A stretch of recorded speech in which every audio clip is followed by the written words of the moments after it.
Your Excellencies, former heads of state and of government, here among us we have former President Olusegun Obasanjo, former President of Nigeria, Your Excellency Joachim Branco, former Prime Minister of Sao Tome and Principe,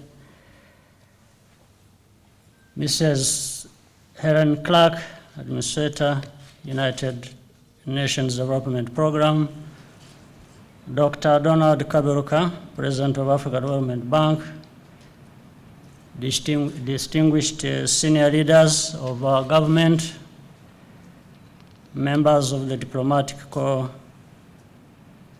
distinguished panelists, speakers, invited guests, ladies and gentlemen. Let me start straight away before I say how pleased I am that, well, first of all, to Donald Kaberuka, I think I'll be coming to the question you actually wanted me to not raise, that I'd ask where the economists were. And so I guess, I think their roles had been taken over by politicians, or economists had just become politicians and forgot their responsibilities. But let me say I'm very pleased to be with you today, and I want to thank the organizers as well as welcome them to our country, but thank them for honoring us with the hosting of this conference.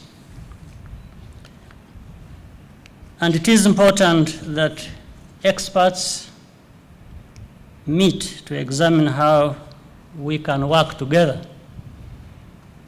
to foster inclusive and sustainable development in Africa. Therefore, judging from the caliber of the participants, I have no doubt that you will come up with new ideas for an economic model that responds to the needs of the African people and that sustains the growth rates that we have known, and we ensure that the benefits reach our people, especially the most vulnerable. Again, the issue again, which I think Dr. Kaberuka did touch on, is do we learn lessons? Can we learn lessons? I think that's another weakness. We meet in the room, we have experts, they tell us the right things, we all, contribute to that. But I think we fail to put that in the wider context of learning lessons of the past that have led to many failures or continue to lead to failures that we witness today, and therefore are likely to repeat themselves in the future. Let me say also at the outset that if our development depended on the advice of economists alone, we would have made tremendous progress. But it does not. Our economies operate in both national and international political contexts, which have a huge impact on the choices countries like ours make and the outcomes thereof. In Rwanda, we understand that politics and economics go hand in hand, and we have made a conscious and deliberate choice of inclusive development based on our political reality. by and large, they have produced positive results, those choices. Growth has been consistent and poverty levels considerably reduced, like in the last 5 years by 25%, from 56.9% to 44% of dependency. The important factors that led to this have been ownership of programs, citizens participating in these programs, a high degree of accountability, effective cooperation with development partners, and the building of strong institutions. However, it is also clear that in Rwanda and other developing countries, development is not driven by local politics alone. Although the agenda here is Rwanda-driven and led, the outcomes are often the result of partnership with development partners. And that's fine, fair enough. This means that development outcomes are partly dependent on external factors that are sometimes very unpredictable, and in fact, even not rational or logical. Therefore, we are not in full control of what happens in the whole process. In fact, there is ample evidence that external factors and manipulations can stifle and do stifle economic growth.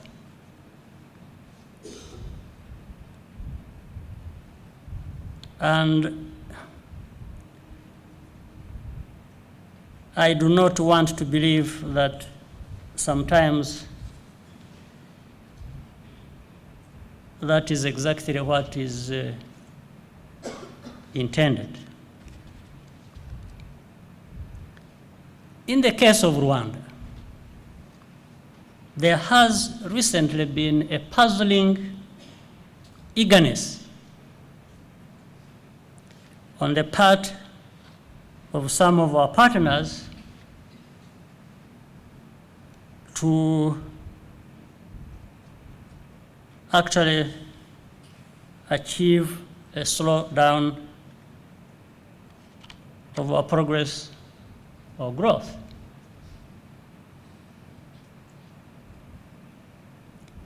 Yet, Rwanda has followed what has been prescribed as correct practices.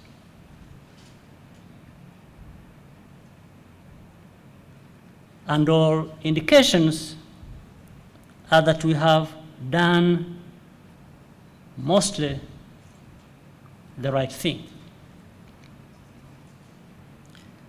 But inexplicably, there have been penalties accruing to doing just that. In some instances, matters unrelated to development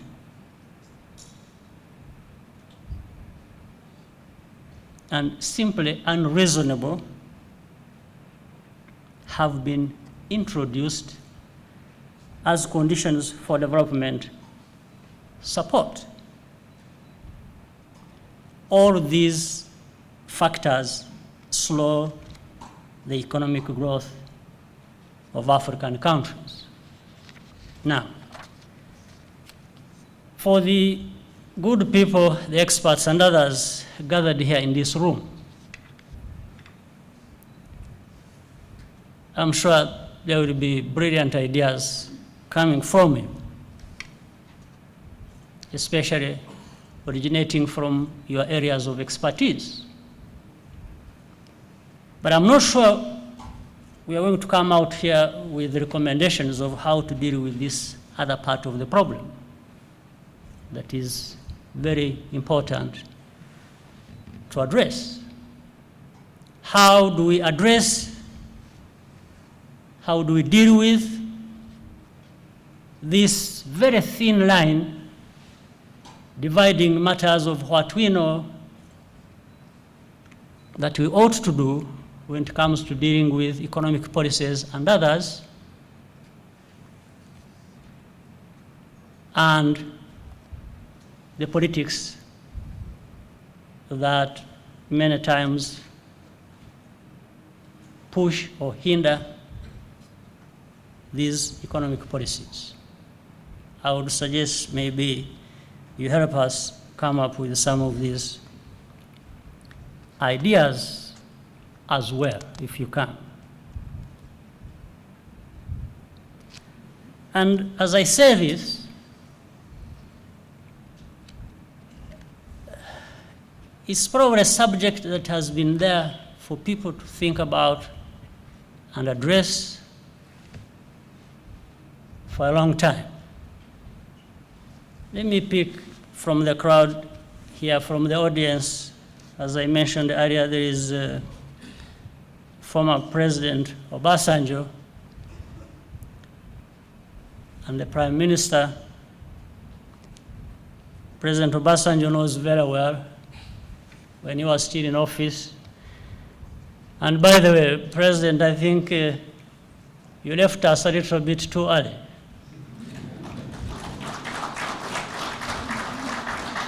Because why am I saying this? We had a team of leaders during that time who were supposed to mobilize other African leaders for Africa's, for a common front, for a common cause and purpose for our continent. And for different reasons, good and bad, most of those leaders, if not all of them, are not with us to continue the fight. But you left when the fight was picking up momentum. And I'll tell you, in a sense, sadly, that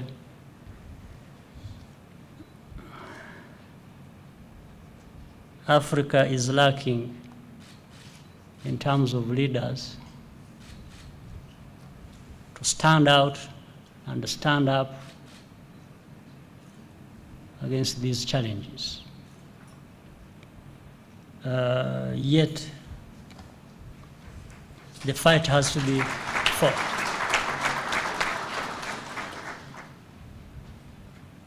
We simply cannot continue to have Africa with all these resources, with all these people, with the values that we should stand for, being run over and dictated to by everybody passing around.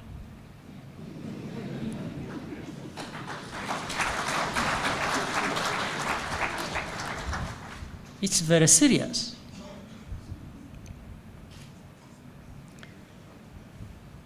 We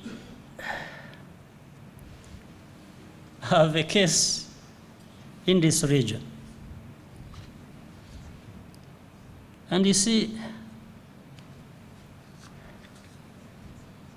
let me quickly take make a comparison between what we have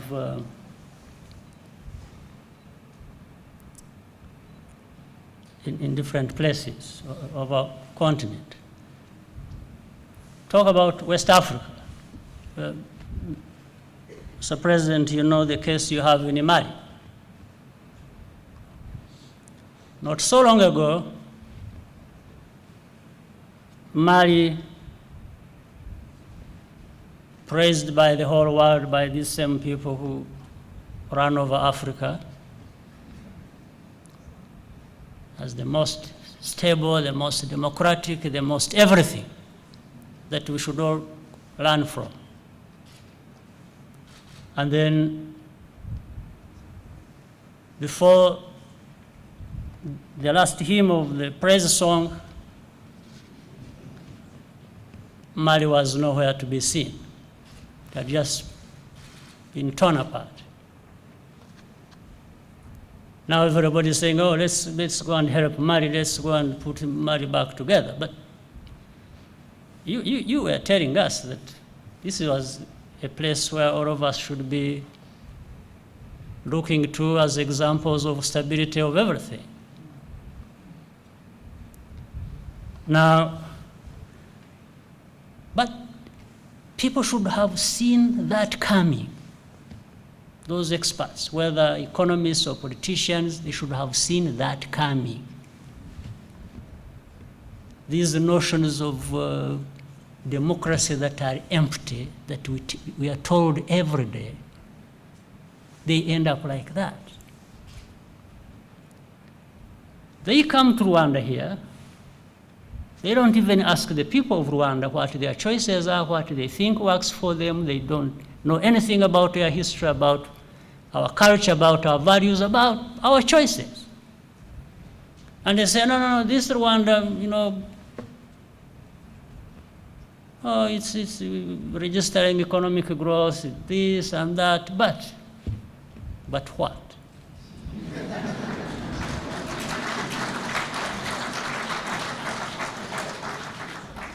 The only meaning of it is, but they've been insisting on taking control of their own affairs. That's the main problem they have with Rwanda. And when you demand that, you are an authoritarian, you are a dictator, your people don't have freedom. Those people who speak for Rwandans, they don't qualify. They don't know anything about Rwanda at all. These Rwandans, the 11 to 12 million people, have not been going to complain to anyone that they are not free.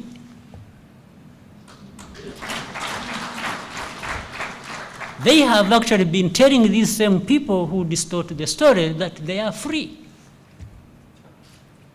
They can't be not free and actually that work together and achieve all this that we have achieved.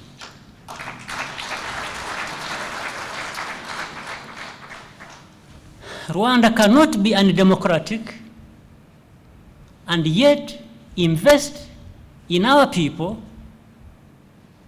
invest in infrastructure of information and communication that enables every citizen to be able to be informed and to communicate. And you say that is undemocratic. You must have changed the definition of democracy. Rwanda cannot be empowering women, its women, our women, giving them the rights that women don't have elsewhere, even in those countries that give us lessons. And then you say Rwanda is undemocratic. That has changed the meaning. We cannot be enabling our citizens to put food on the table and be able to feed themselves so they have energy to do whatever they want to do for themselves. And you say Rwanda is undemocratic. What do you mean? What is democracy? We cannot be investing in our children, giving them education, investing in their health, trying and struggling to enable everybody to have a decent living, and you say it is undemocratic. You have changed the definition.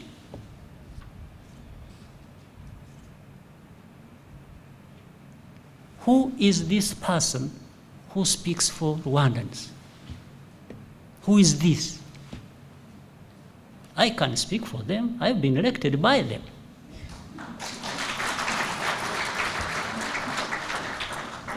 When they get tired of me, they'll get rid of me. If they think I'm not representing them enough, they'll get rid of me. But those of others who speak for them from positions and places where they are not seen, where they are invisible, when you misrepresent them, how will they get rid of you? And also that means you want to speak for Rwandans, but you are not accountable to anyone.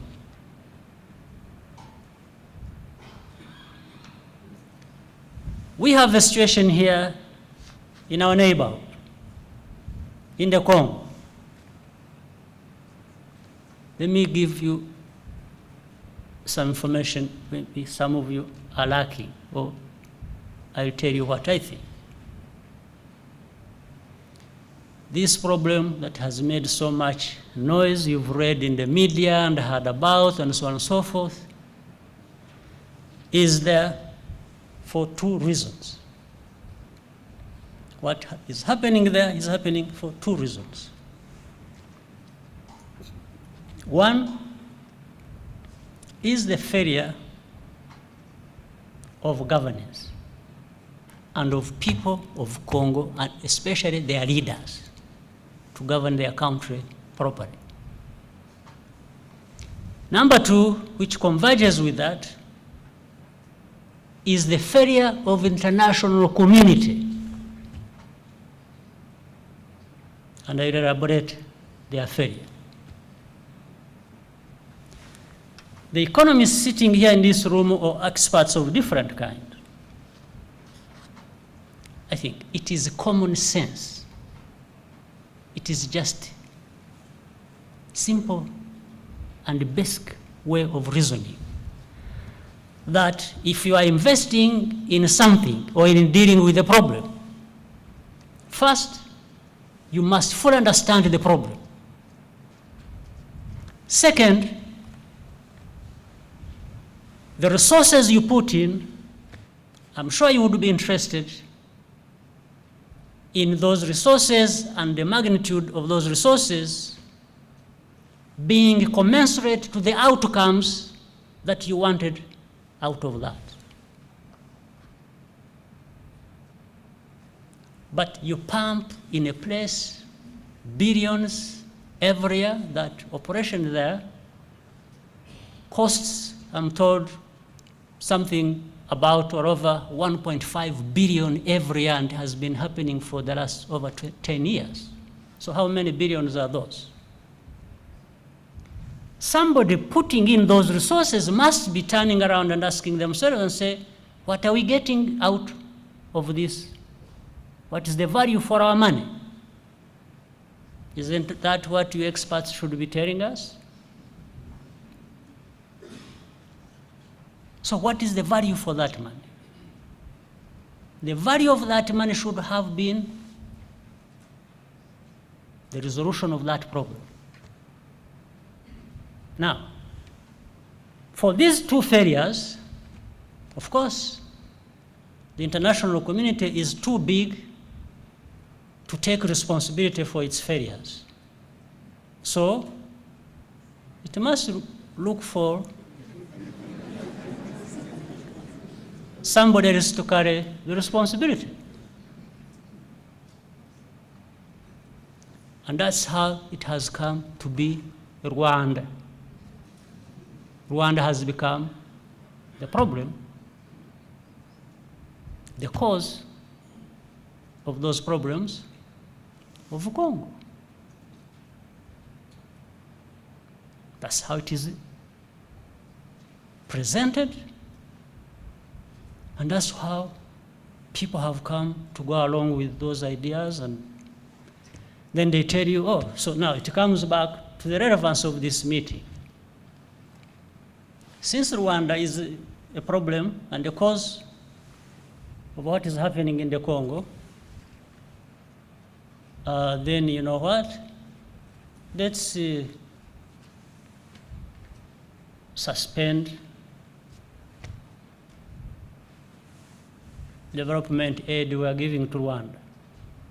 Now, first of all,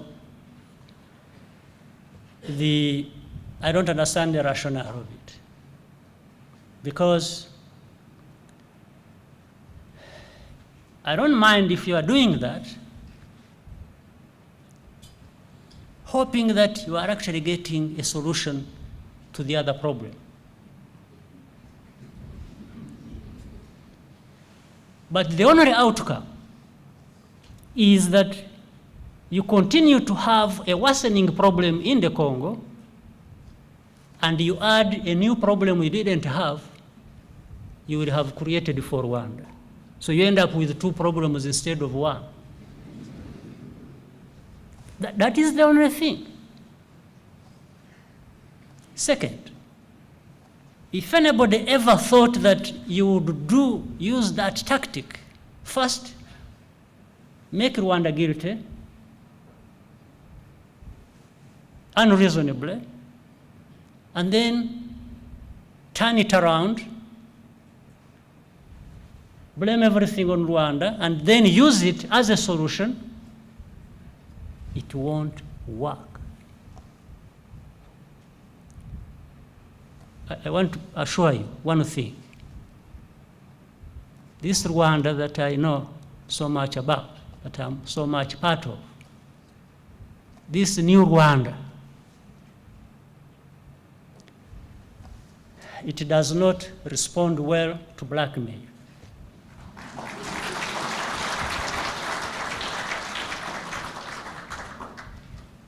Only that we are put in this solution, in this position, when we actually don't have the means to provide the solution.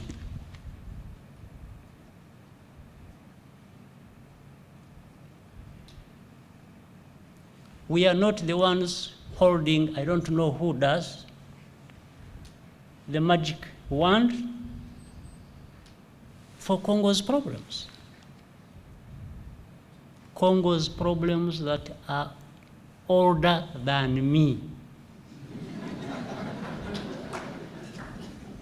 Yes.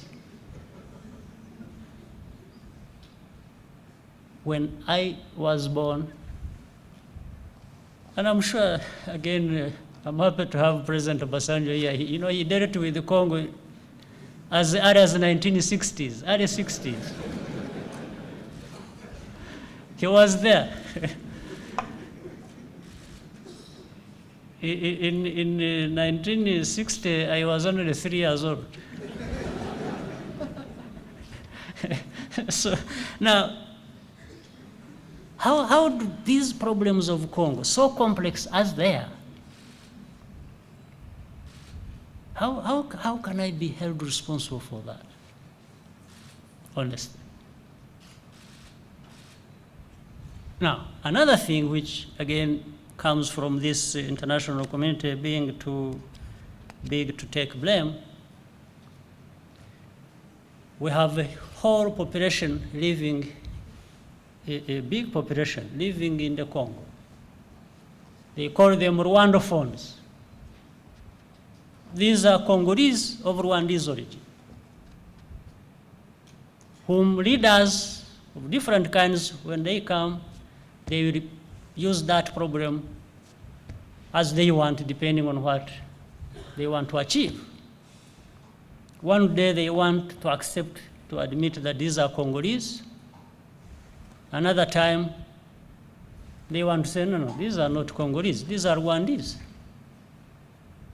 Now, when they come to me and tell me this, I tell them, no, you go and ask the Belgians. They are the ones who drew this line that divided families and communities and left people on one side and left the others on the other side. They have nothing to do with me.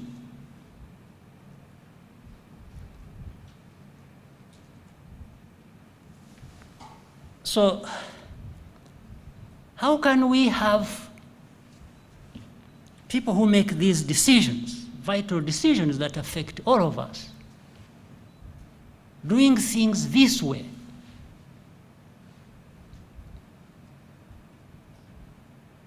And then they start saying, well, you sanction, you sanction, you shoot this one, you do. No, there are legitimate grievances there that must be listened to. You can't wish away these problems. You can't shoot your way to a solution. Even the shooting has a limit. You need to address the grievances politically and correctly.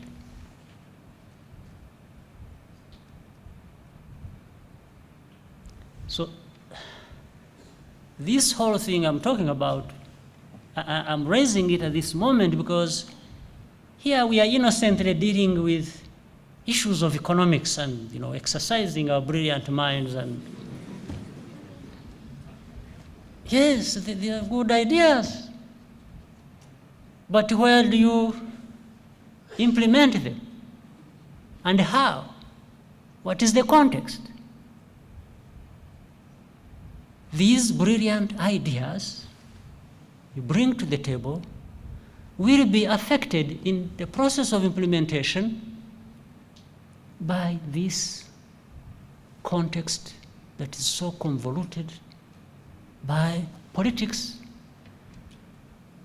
that you cannot even understand. So we need to sort out more things than we are probably discussing here.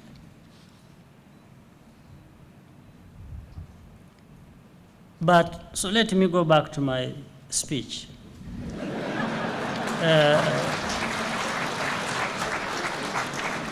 So bear with me for a moment.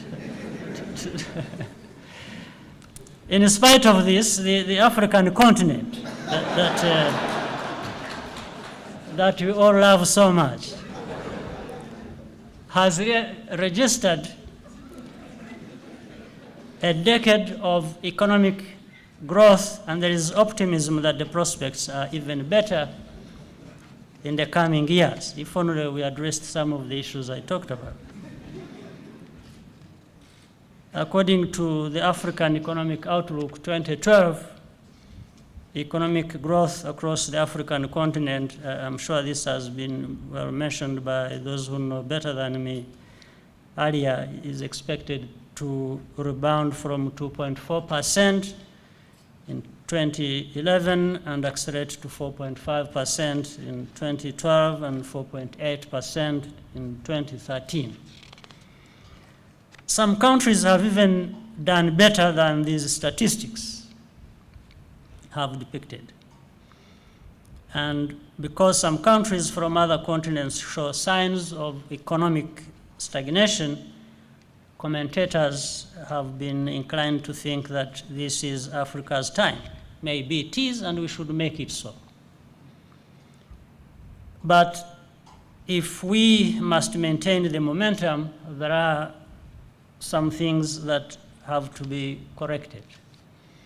Firstly, the position that our development agenda can be controlled at will from a multitude of single interest entities is simply untenable. Secondly, African countries must know what they want and make plans to delink themselves from counterproductive political influences of others. The social and economic development of Africa must be Africa-owned and Africa-led.